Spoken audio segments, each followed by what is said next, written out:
My wife couldn't have children. But the day she died, she gave birth. The baby in my arms right now shouldn't exist. The coroner told me Claire's body showed zero evidence of pregnancy, no stretched uterus, no hormone changes, nothing. Yet I found this infant between her legs 3 days ago while my wife bled out in our bed. Dr. Reeves called me 4 times before finally admitting he had no idea what he was looking at. Every test said impossible. The baby's DNA test came back yesterday. She's mine. But here's what kept me up last night staring at her while she slept. Claire had been infertile for 6 years. 4 specialists confirmed it. We'd spent everything trying to have a child. Then 8 months ago she got sick, and I watched my wife's body destroy itself in ways that still make me nauseous to think about. Her hair fell out in chunks. Her teeth loosened and dropped like baby teeth that forgot to stop. She lost 60 pounds in 3 months, and the whole time, this baby was supposedly growing inside her, except, according to science, she wasn't. I named her Lily, because that's what Claire wanted if we ever had a daughter. That conversation happened 7 years ago in our kitchen, after our 3rd failed IVF attempt. Claire cried and said, maybe we should just accept it wasn't meant to be. Now Lily's 6 months old and I'm terrified. Not because she's difficult. The opposite. She never cries unless something's actually wrong. She sleeps through every night. She started smiling at exactly 6 weeks, like the baby book said she would. She's perfect. Too perfect. My mother-in-law Sophie came to help those first few weeks, and commented on how easy Lily was, how she barely fussed even during diaper changes. Sophie said Claire had been a colicky nightmare for the first year, screaming for hours every evening. But Lily just watches me with these calm, knowing eyes that sometimes make my skin crawl. The thing that made me start keeping notes was the birthmark. Claire had this distinctive birthmark on her left shoulder blade, shaped like a crescent moon. Our dermatologist had offered to remove it years ago, but Claire refused, said it was her signature mark. 3 months ago, while giving Lily a bath, I noticed a pale mark forming on her left shoulder blade. Same location, same crescent shape. I told myself I was seeing patterns that weren't there, that grief was making me paranoid. Then Lily started reaching for things Claire used to love. Claire collected vintage teacups and kept them on a high shelf in our living room. Her favorite was this delicate blue and white porcelain one from her grandmother. When Lily was 4 months old, barely able to hold her head up properly, she'd crane her neck to stare at that shelf. One day, I was holding her near the bookcase, and she'd lurched forward with her tiny hand, reaching specifically for that blue cup. Not the red one next to it, not the yellow one on the end. The blue one Claire used every morning for 8 years. I moved the cups to a closet that night. My best friend Marcus came over last week to check on us. He'd been Claire's friend first, known her since college, and he brought some of her belongings that had been in his garage. Photo albums, old journals, stuff from before we met. While he was there, Lily started fussing, which was unusual. Marcus tried to calm her down, and she screamed. Not baby crying, but full-throated screaming like she was terrified. She'd never done that before with anyone. Marcus looked hurt and handed her back to me. She stopped immediately and stared at him with this cold expression that didn't belong on a baby's face. After Marcus left, I remembered something Claire had told me years ago. Marcus had proposed to her in college. She'd turned him down, said she knew immediately he wasn't the one. They stayed friends, but it had been awkward for years. Why would a 6-month-old react to him like that? The pediatrician says Lily's development is advanced. She started grasping objects earlier than expected. Her eye contact is unusually sustained. At her last appointment, Dr. Walsh commented that Lily seemed to study people's faces like she was trying to figure them out. Most babies that age just look around randomly. Lily tracks people with intent. She watches me constantly, following my movements around the room with her eyes. Sometimes I catch her staring at me with an expression I can't read. Not blank baby staring. Something else. Recognition, maybe. Last month, I started going through Claire's medical records, trying to understand what killed her. The deterioration had been so rapid and brutal. I needed to know what disease could do that. But here's what I found that made my hands shake while reading. 8 months before Claire got sick, she'd gone to a new doctor, a specialist her friend had recommended, Dr. Yuki Ashford. I'd never heard that name before. Claire never mentioned seeing anyone new. I called every medical practice in the state. No Dr. Yuki Ashford exists. I checked Claire's bank statements from that period. 3 payments of $500 to something called Ashford Wellness Center. I searched that name. Nothing. Not online, not in any medical databases I could access. Just those 3 payments, and then Claire got sick. Her decline started exactly 2 weeks after the last payment. Sophie came over yesterday with some of Claire's childhood things she thought I might want for Lily. Old baby clothes, a christening gown, some toys. She was sorting through a box when she froze, pulled out this worn stuffed rabbit and stared at it.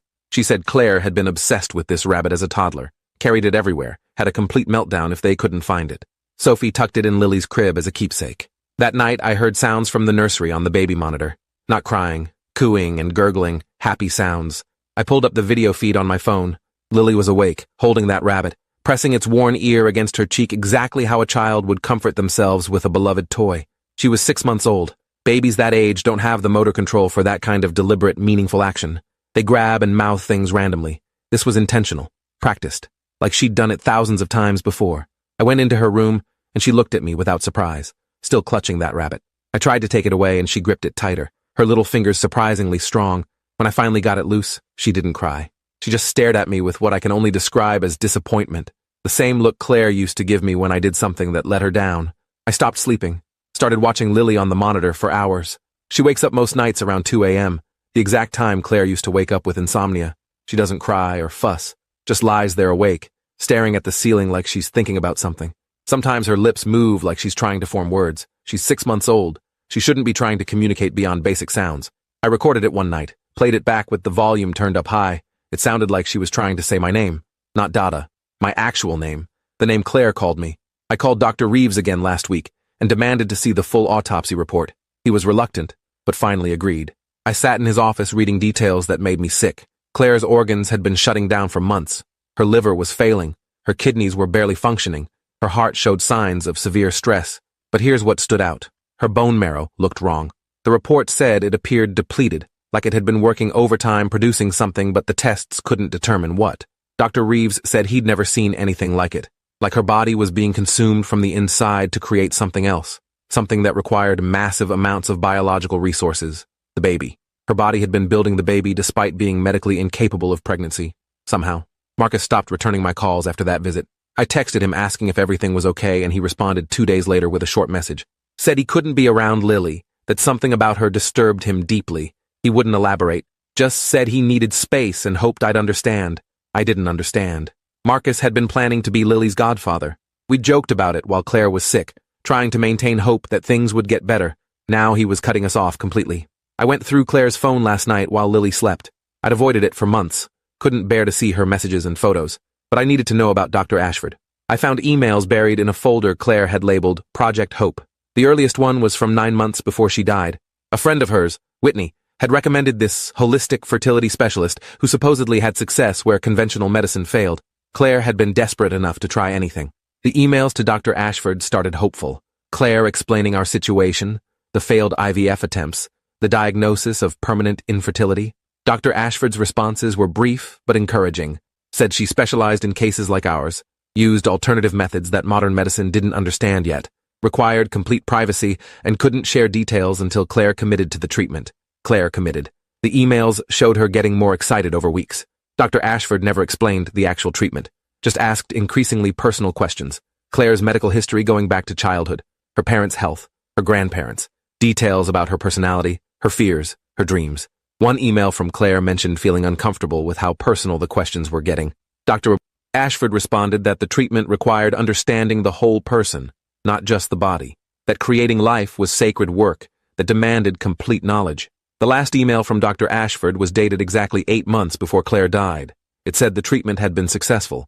Claire should expect to feel unwell as her body adjusted, that the discomfort was temporary, but the result would be worth it. She should tell no one, especially not her husband, until it was certain. Claire responded asking what she meant by successful, that she hadn't felt different yet. Dr. Ashford never replied. 2 weeks later, Claire started getting sick.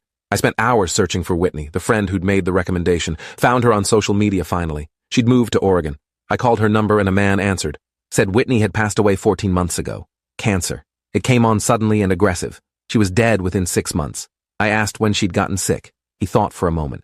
About 18 months ago. Right after she'd visited some alternative medicine doctor for fertility treatment. I'm standing in Lily's nursery right now at 3 a.m. She's awake, watching me from her crib.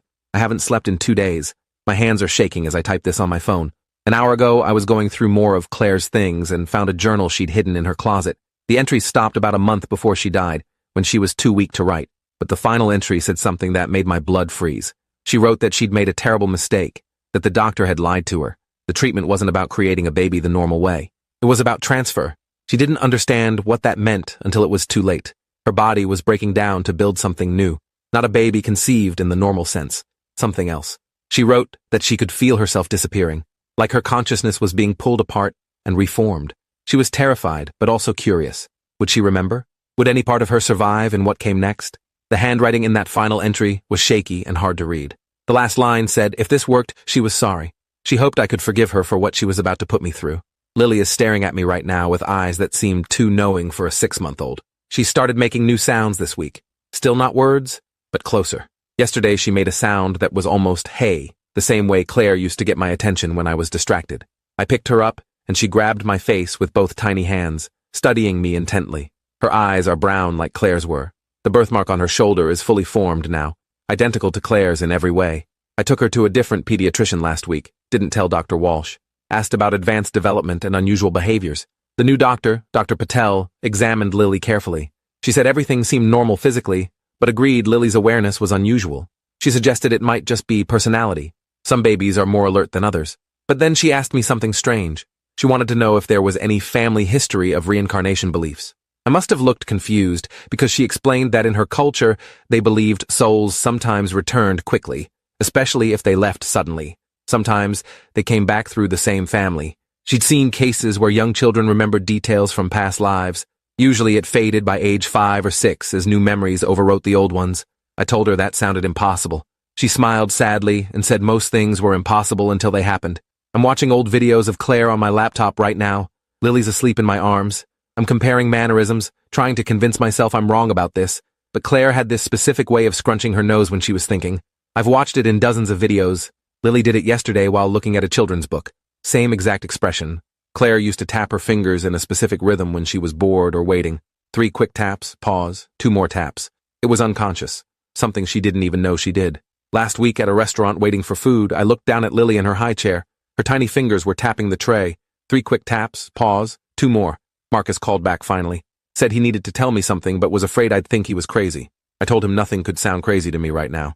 He said when he held Lily that day she screamed. He looked into her eyes and saw recognition. Not baby recognition, adult recognition. Like she knew him and was angry with him about something. He said it reminded him of how Claire looked at him at her wedding to me. Angry and disappointed that he'd shown up after initially declining. He'd never told anyone, but he'd skipped the ceremony and only came to the reception. Claire had been furious, even though she tried to hide it. I'm sitting in Claire's old home office right now. Lily's in a playpen beside me, quietly playing with soft blocks. I've been going through Claire's laptop, searching for more information about Dr. Ashford. Found something that made me stop breathing for a full 10 seconds. A folder of PDFs Claire had downloaded about something called somatic cell reincarnation. Fringe science articles from questionable sources, but the theory was there. Under extreme circumstances, with the right biological manipulation, consciousness could be transferred from a dying body into new tissue being formed from that same body's cells. Not a separate baby, a regeneration. I clicked on one article that had been read multiple times. It explained that the original consciousness would need somewhere to anchor during the transfer. The new body would have to be created from the old one's genetic material, but developed in a way that appeared natural enough to avoid suspicion.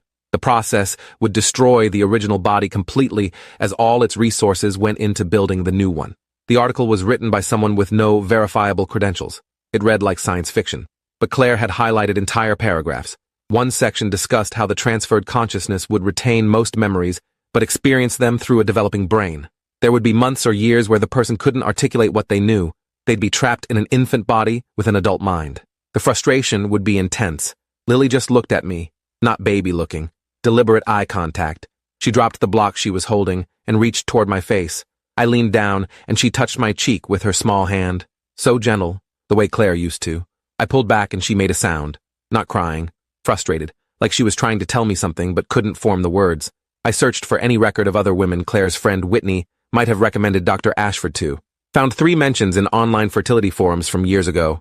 Vague references to an alternative specialist who'd helped when nothing else worked. I tracked down 2 of the women through their email addresses. One never responded. The other, a woman named Patricia, called me back yesterday. Her voice shook when I mentioned Dr. Ashford's name. She said she'd seen the doctor 4 years ago, paid $500 for a treatment she still didn't understand, got pregnant immediately after trying for 8 years, had a healthy baby boy. But Patricia said her son terrified her, the way he looked at people, the way he seemed to understand things he shouldn't. She'd given him up for adoption when he was 11 months old, couldn't handle it anymore. She was crying by the end of the call, said she knew it made her a terrible mother, but something wasn't right about that child. He felt wrong. I'm watching Lily sleep right now through the monitor. She's 9 months old today. Started pulling herself up on furniture last week. Dr. Walsh says she's ahead of schedule developmentally. What he doesn't know is that yesterday I watched her try to open a cabinet using the child lock mechanism. Not random baby grabbing. She was deliberately trying to press the release button. She got frustrated when it wouldn't open and looked at me like she expected me to help. The look wasn't helpless, baby. It was annoyed adult. Like she knew how it should work, but her hands weren't coordinating properly yet. I installed cameras in every room of the house last month. Not for security, to watch Lily. I needed to know what she did when I wasn't looking. The footage has been disturbing. She doesn't play the way babies play. She examines things methodically, picks up objects and studies them, turning them over in her hands like she's trying to remember something. She spends long periods just sitting and looking around the room, her eyes moving systematically from one item to another. When she sees photos of Claire, she stops and stares. Not the way babies are distracted by faces, the way you'd look at a photo of yourself from years ago. Recognition mixed with something else. Sadness, maybe. Sophie came by yesterday with more of Claire's things. Found a box of jewelry in her storage unit. Said I should save it for Lily when she's older. There was a necklace in the box. Simple silver chain with a small pendant. Claire wore it every day for the first 5 years I knew her. Then one day she just stopped, and I never saw it again. Sophie pulled it out, and Lily lunged forward from my arms, reaching for it with both hands. Not the way babies grab at shiny things. With purpose. With need. She got hold of it, and immediately brought it to her mouth, but not to chew. She was holding it against her lips like she was kissing it. The same gesture Claire used to do unconsciously when she was stressed. I took it away, and Lily looked at me with such clear betrayal that I almost gave it back. I started sleeping in Lily's room on an air mattress. Told myself it was because I wanted to be close if she needed anything at night. Truth is, I can't stop watching her, making sure she's still just a baby. Last night around 2 a.m. I woke to movement sounds. Opened my eyes to see Lily standing in her crib, hands gripping the rail, staring down at me. She wasn't crying or fussing, just watching me sleep. When she realized I was awake, she didn't startle or get excited. She just maintained eye contact. We stared at each other for maybe 30 seconds before she slowly sat back down and lay back like nothing had happened. I drove to the address where Claire's bank statement said those payments went. The Ashford Wellness Center. It was an office building in a medical complex across town. Suite 237. I took Lily with me, not sure what I was looking for. The suite number existed, but it was empty. Completely bare. Not recently vacated, but stripped. No furniture, no equipment, no sign anyone had ever used it. The building manager said Suite 237 had been vacant for 3 years. No one named Ashford had ever rented it. I showed him Claire's bank statements. He studied them and frowned. Said the payments were definitely made to an account associated with this address, but he had no record of any tenant. It shouldn't have been possible. Lily started fussing in my arms, and I noticed she was staring at one specific wall. There was nothing on it, just blank white paint, but she wouldn't look away. I walked closer, and she reached out her hand, touching the wall. In that moment, I swear I felt something. A coldness, a presence.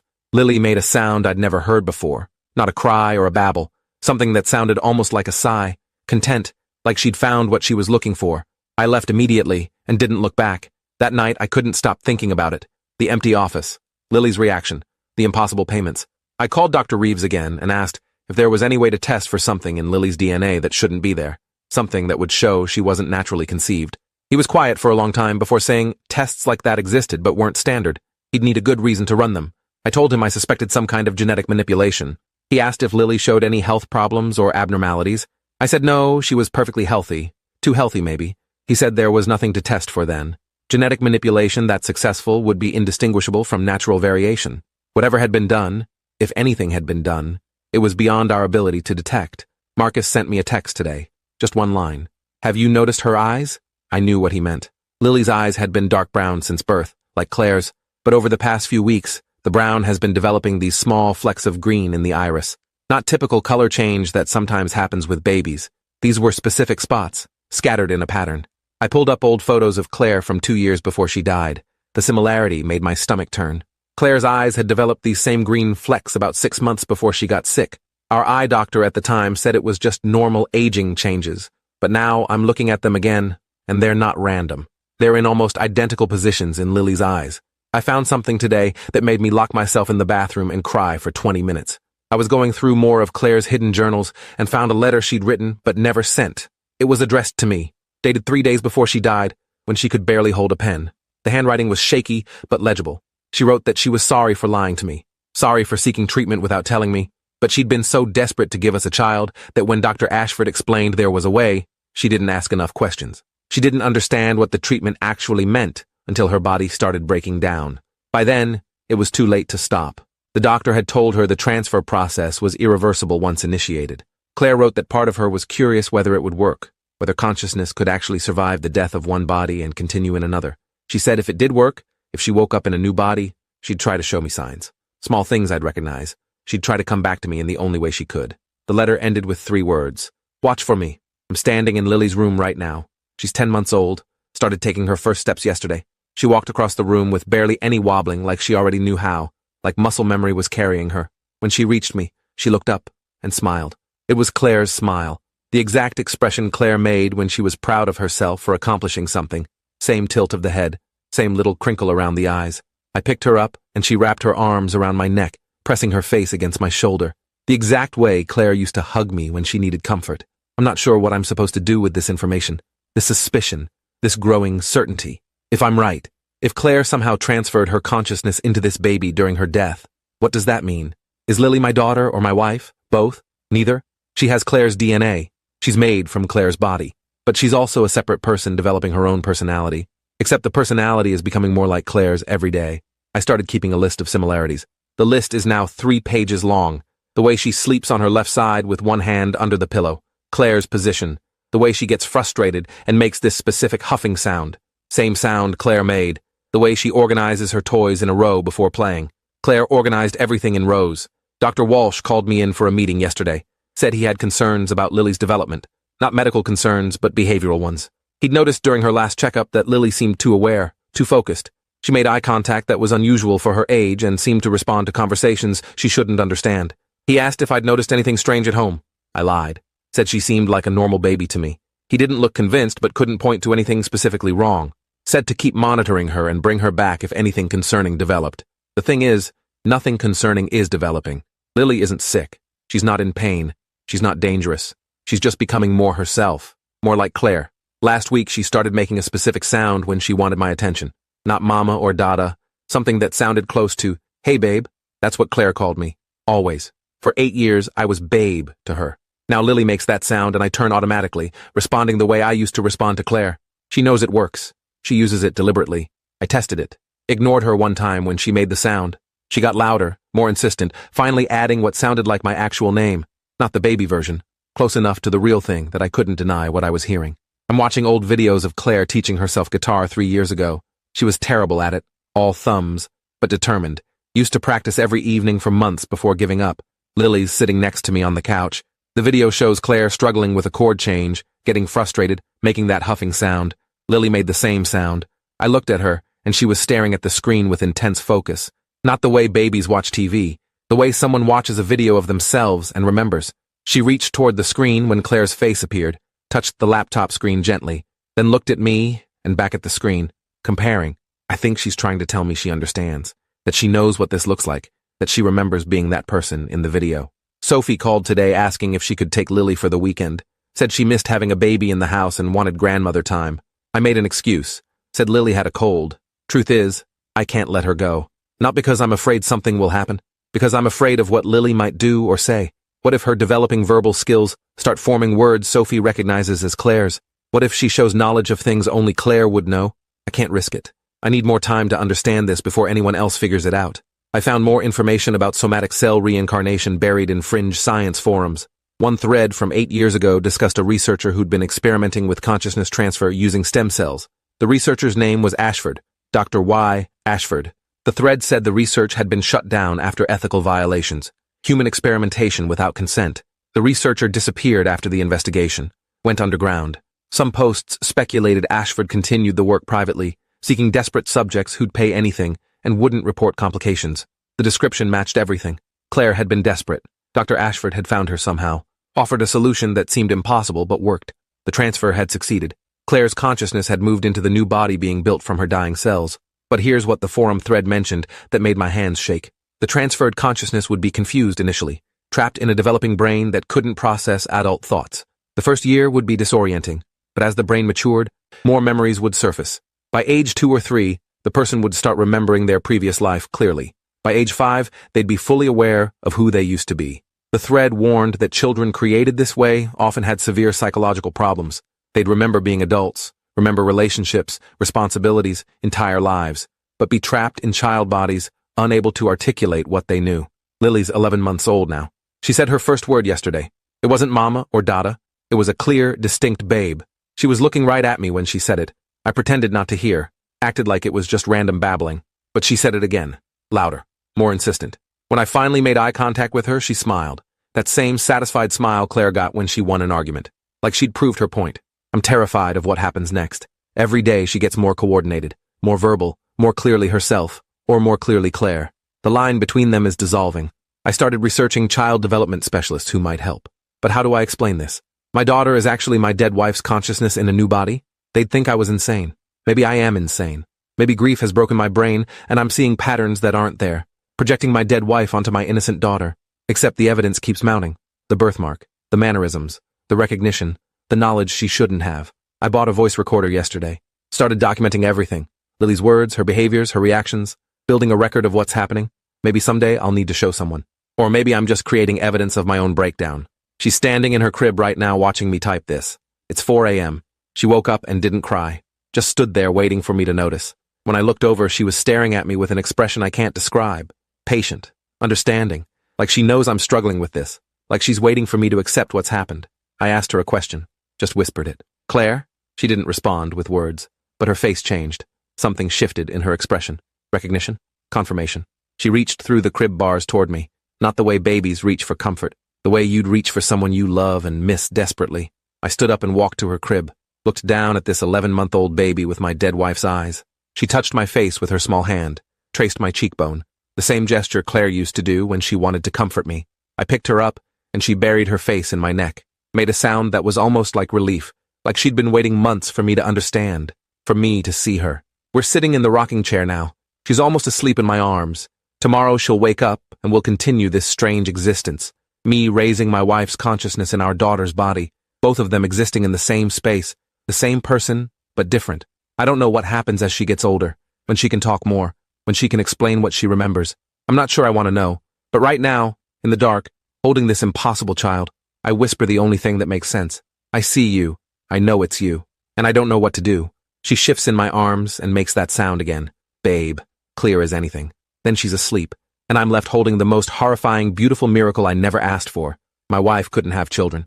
But the day she died, she gave birth. To herself. And I'm going to have to figure out how to live with that. Thanks for hanging out till the end.